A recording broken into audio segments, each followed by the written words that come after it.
Ladies and gentlemen, this is our final boarding call and the doors will be closing soon. Please board quickly and safely. Our monorail will be departing momentarily. My name is Kyle and I'm going to be your safari guide for today's safari into the Harambe Wildlife Reserve. Look above your heads at the AOC Animal Spotting Guide, helping you identify some of the animals out on the reserve. Probably not going to see all of those animals, but we usually get some pretty good luck. Taking any pictures or videos, make sure to hold on to those cameras tightly. Anything at all that falls over the side of the truck, boarding does not allow us to stop and pick it up, no matter how valuable it may be. So make sure all personal belongings are secured inside the vehicle. You may also want to set cameras to sports or an action setting. Anything with a really fast shutter, as the animals will constantly be moving, and so will we. Fast shutter will make sure those photos don't come out blurry. The most important, though, is safety, so make sure everyone of all ages remains fully seated at all times and don't reach out of the truck. We're going to drive through really rough brush, and some of those bushes have large horns as well. There are quite a few potholes out on the reserve. I aim for all of them, so make sure you stay seated. Especially little ones on laps. Keep them seated on that lap throughout the safari. Now we are starting in the Little Ituri Forest, home to some of the more shy and reclusive animals, as well as some of the thickest brush that we can already see on both sides of the truck. So keep your eyes open for animals that are trying to hide out of view.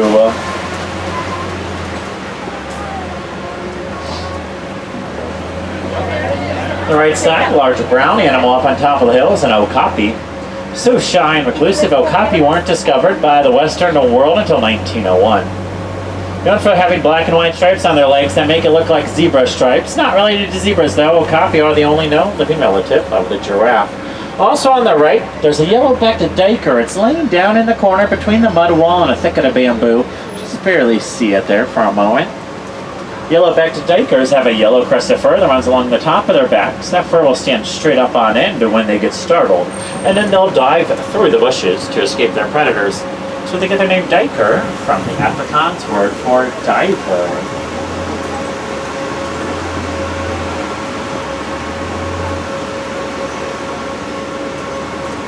Heading down towards the watering hole now. Great places to find animals that are coming to cool off and to get a drink. We'll be stopping by a few watering holes along our safari, as it usually gives us the best chances of finding animals.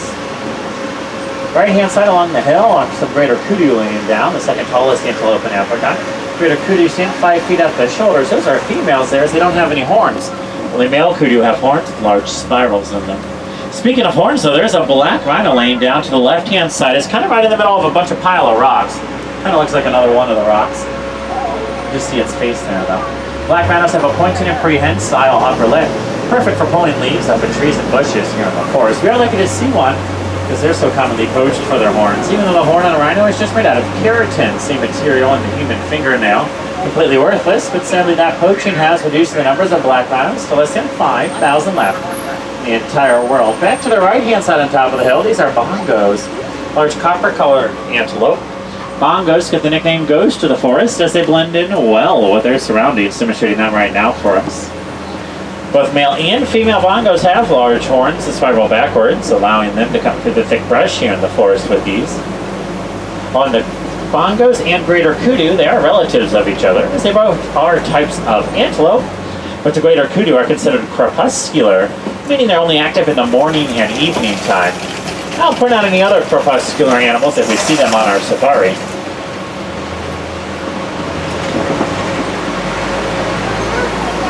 And now we are getting close to the Safi River. The Safi runs along the edge of the forest, usually a great place to find some Nile hippopotamus. Hippos, though, spend most of their time in the water, staying cool, and they can hold their breath underwater about 8 minutes. So look under the surface. Hippos may be completely submerged. They're also nocturnal, so they won't be too active during the daytime. But coming out onto the riverbanks at night, hippos graze on about 80 to 90 pounds of vegetation at night length, and walk up to 6 miles in doing so. Over to the left-hand side, it looks like there's a bloat in the river there, next to the island. Groups of hippos called a bloat.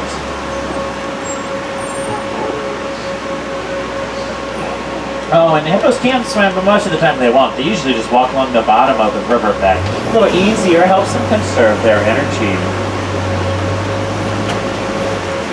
Large gray birds spread across both of the islands here are pink Fat Pelicans. Get their name after the light pink of their backs turn during mating season. Innocent pods ranging between 50 and 500 pairs. A lot of pelicans on the islands, and a blow to hippos in the river.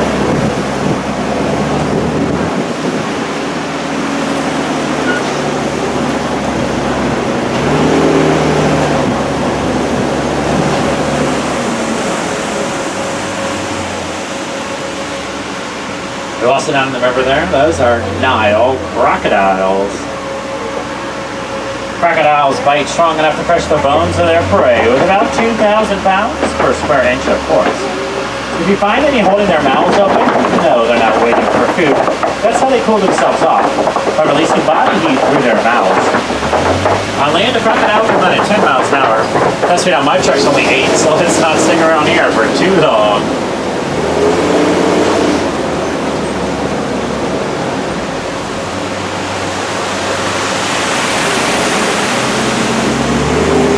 Hippos are nocturnal, active at nighttime, while crocodiles, they're the opposite. Diurnal, active during the daytime, like we as humans are diurnal.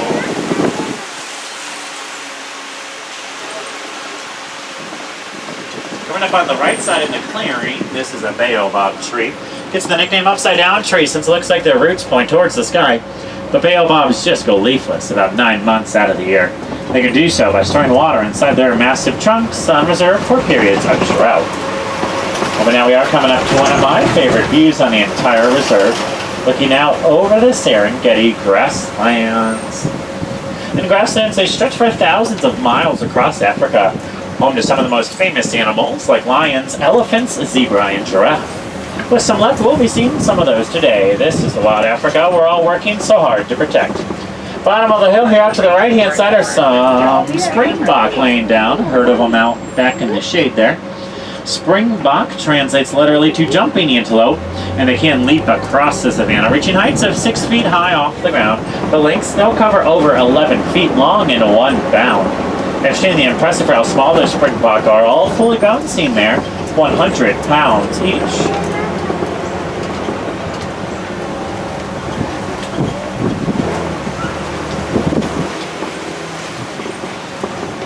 Left-hand side, there are some African wild dogs, most of them all laying down way back to the left in the shade from the trees. They're also called painted or spotted dogs after their really splotchy coloration. Now they're not doing too much right now, but that's because they're crepuscular, like those greater kudu, only active in the morning and evening time. But they are the most successful hunters on the savanna. African wild dogs catch their prey more often than any other species out here, including the lions, hyenas, and cheetahs. Do so by working together as a pack to round their prey to complete exhaustion. Speaking of their prey, also out to the left, back by the tree line, are some sable antelope laying down. Sables are the emblem of the Harambe Wildlife Reserve. I think those 4 out there are females, since they have a lighter brown color to them. Males will be much darker brown, almost a jet black. Only one male in a herd, though, with about 10 to 20 females, each giving birth to one newborn sable every single year. On both sides of the truck, these large red towers rising up out of the savanna, these are termite mounds, built using saliva, dirt, and dung. After getting baked in the African sun, they turn as hard as concrete. Then larger animals like elephants and giraffes use them as a scratching post. Then they'll get worn and broken down to look like that mound that's on the right side there. Then smaller animals like those Springbok and Sable Antelope can use that as a lookout post, watching out for any predators, like those African wild dogs that might be hiding in the tall grasses. Just one example of how nothing ever seems to go to waste in an ecosystem like this. How all animals are connected in a great big circle of life. Look back to the right-hand side, there's some white-bearded wildebeest hiding in the trees here. Also called gnu, spelled G-N-U, after the low grunting sound that they make. Even farther way back to the right, there's actually some Ankoli cattle I just noticed with their huge horns off in the distance, back in the corner of the savanna there. Each one of their horns will max out at 6 feet long and 8 inches in diameter. Not that heavy though, as there's a honeycomb structure inside. It allows them to circulate blood through their horns, cooling them off like the radiator on a car. With those white-bearded wildebeest, they are part of one of the largest migrations in Africa. Up to 1.5 million wildebeest migrate together non-stop. Not stopping for anything, even the birth of their young. Baby wildebeest need to learn to walk within 15 minutes, run within 30, or risk being left behind completely. Whole tower of Maasai giraffes coming up ahead. Group of giraffe called a tower. Maasai's have really jagged edges around their spots, almost a lace-like kind of pattern. Tallest land animal on Earth, the giraffe stand 18 to 20 feet high. Even at birth, a baby giraffe stands 6 feet tall, as they need to be able to nurse from their mothers at that age. You see some of them laying down back there, and that's a rare sight, as giraffes do mostly everything standing up, from eating, drinking, sleeping, even giving birth. Baby giraffe's introduction into the world is a 6-foot fall from its mother. They do sleep standing up, but they only sleep for about 30 minutes out of the day. Not even all at once, it's a few minutes here and there, adding up to 30.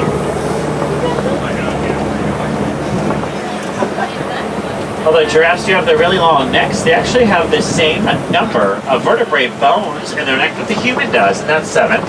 Their bones are just a lot larger than ours. They also have a lot larger tongues than ours, up to 18 inches long, and they're prehensile. Allows them to wrap that tongue around the branch of a tree to pull all the leaves off of that single branch. They don't leave much left for any other animals, so elephants just bulldoze down trees to get to the vegetation remaining on the top of the tree. But there are a lot of trees knocked down in this area here.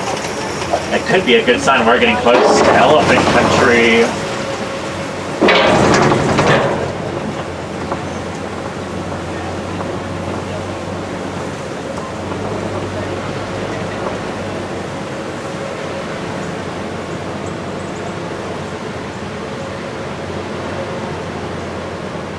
We're on the left-hand side, not elephants, but there are some mandrills hiding right in the trees there on the ground. Largest monkey in the world, mandrills have that bright red and blue coloration on their faces and backsides. Troop of mandrills dominated by one male. He'll be the largest in the troop and have the brightest colors. Over to the right-hand side there's an African elephant walking towards us right now. African elephants are the largest land animal on Earth. Fully grown, they weigh between 11 and 13,000 pounds. It can run up to 25 miles an hour. I think we might be able to get a little closer up around the side of the trees here. Hopefully it's not moving around too much. Since this is the only elephant we're seeing here, that does make this a male or a bull elephant. As males leave the herd once they reach adulthood, usually around 13 or 14 years old. He goes off and lives the rest of his life in solitude, meeting only up for mating purposes. And the female elephants, they stay in the herd their entire lifespan, around 65 years, raising young. But I do know of a watering hole not too far away that's sometimes a good place to find a herd. So we're going to head that direction now, see if we can find some more elephant activity over there.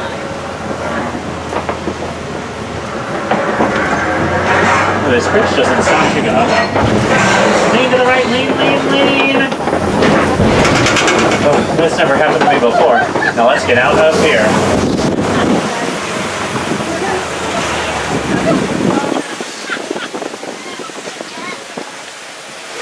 We did find some red clay pits. Elephants occasionally eat red clay if they're not receiving minerals that they need in their everyday diets. There are some tusk marks there in the red clay and some elephant footprints. Well, there's that herd over to the left-hand side.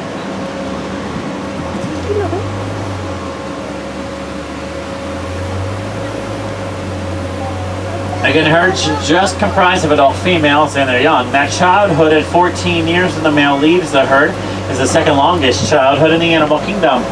Second only to humans at 18 years.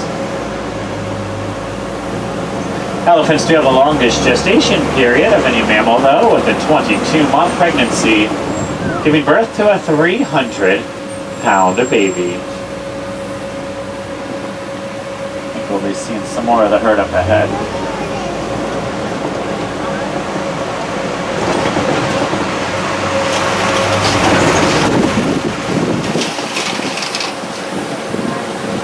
Sadly, numbers of elephants rapidly decreasing due to humans poaching for their ivory tusks as well as habitat destruction. Speaking of 300-pound baby elephants, though.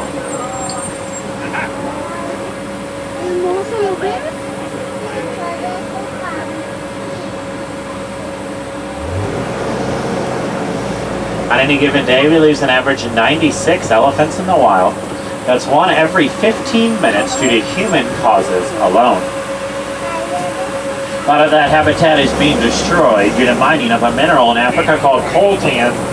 Coltan is used in rechargeable batteries like those inside cell phones and laptops. So if you would, recycle those batteries when you're done with them, and you can help save some of the elephant's habitat from your own hometown. Coming up ahead on the island to the left-hand side, going to be some greater flamingos. Greater flamingos are the largest and lightest pink of all flamingo species. They actually hatch to gray, but after they eat lots and lots of shrimp containing beta-carotene, that's what gives them their light pink color after about a year of eating that shrimp. You can see some that are still within that 1 year period with the gray feathers just at the edge of the island to the right side there. So there's 4 or 5 of those gray fluff balls. Group of flamingos called a flamboyance. So on the island there, that's a flamboyance of flamingos.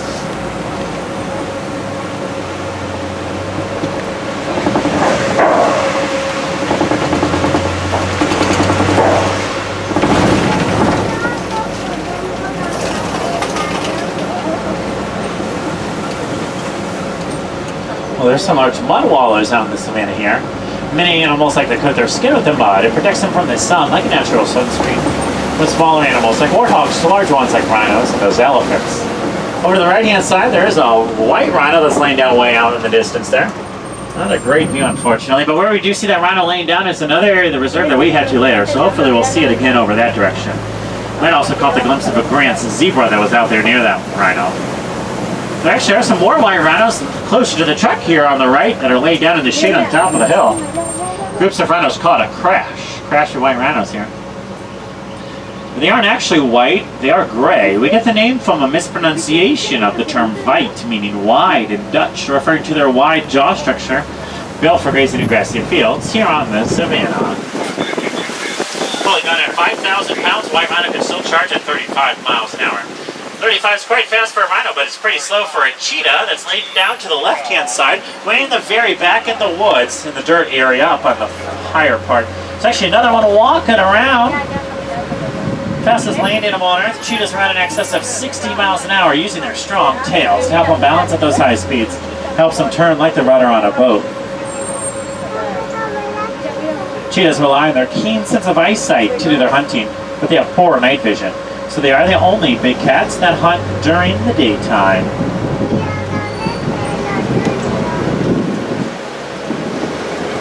Group of cheetahs called a coalition of cheetah.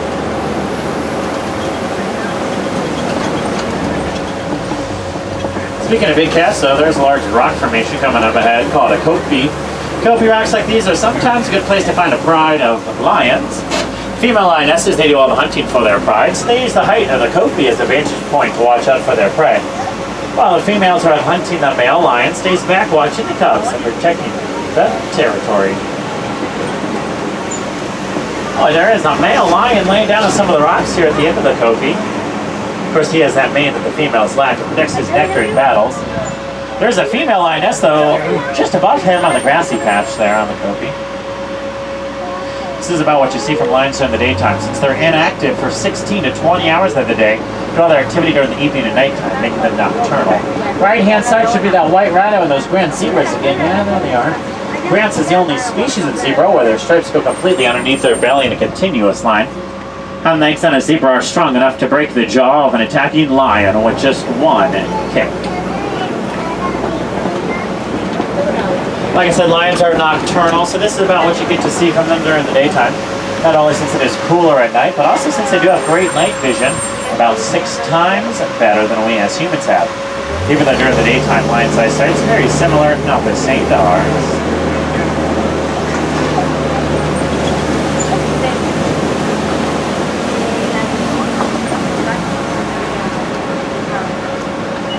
We're going to get one last view of those Grant's zebras and that white rhino that was laying down ahead on the right. Oh, and the zebras, they are black with white stripes. You can tell that the base color on a zebra is black from the color of their snout.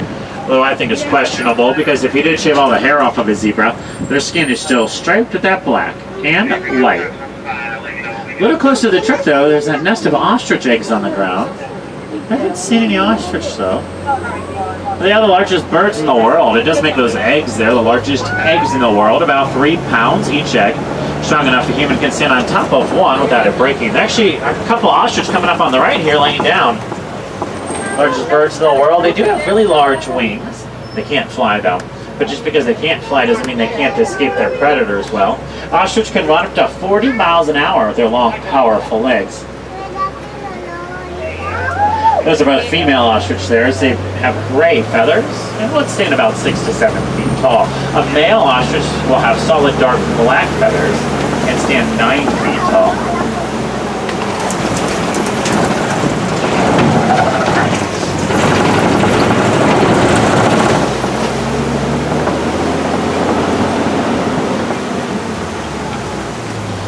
Coming up to the right, two different animals. The birds are yellow-billed storks, standing 3.5 feet tall. Yellow-billed storks are carnivorous. They eat anything from snakes to fish to frogs to even other small birds, commonly swallowing their prey while it's still alive. The antelopes that are laying down are scimitar horned oryx. Get their name after the shape of those horns resembles that of the shape of the scimitar sword, about 4 feet each horn. They're very well acclimated to desert climates. A scimitar horned oryx can go 9 months without drinking any water at all during times of drought. They conserve water but not starting to sweat until they raise their internal body temperature above 115 degrees.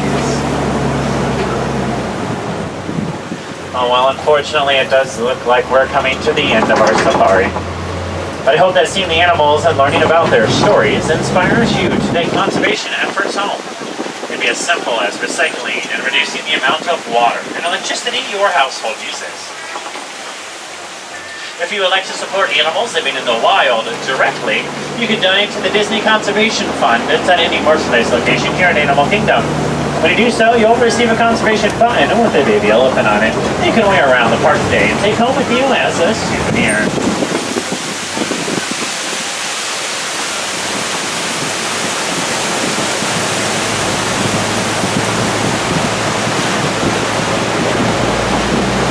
For those wilderness explorers, you're traveling aboard Simba 1.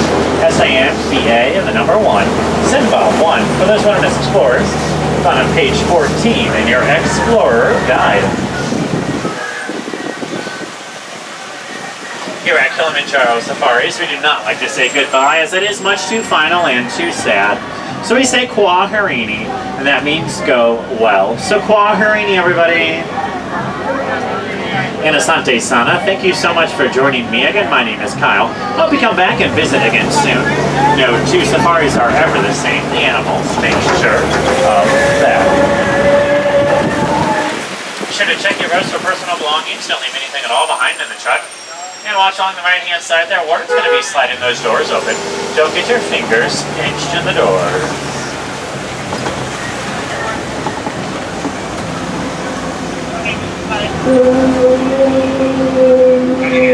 Ciao amore.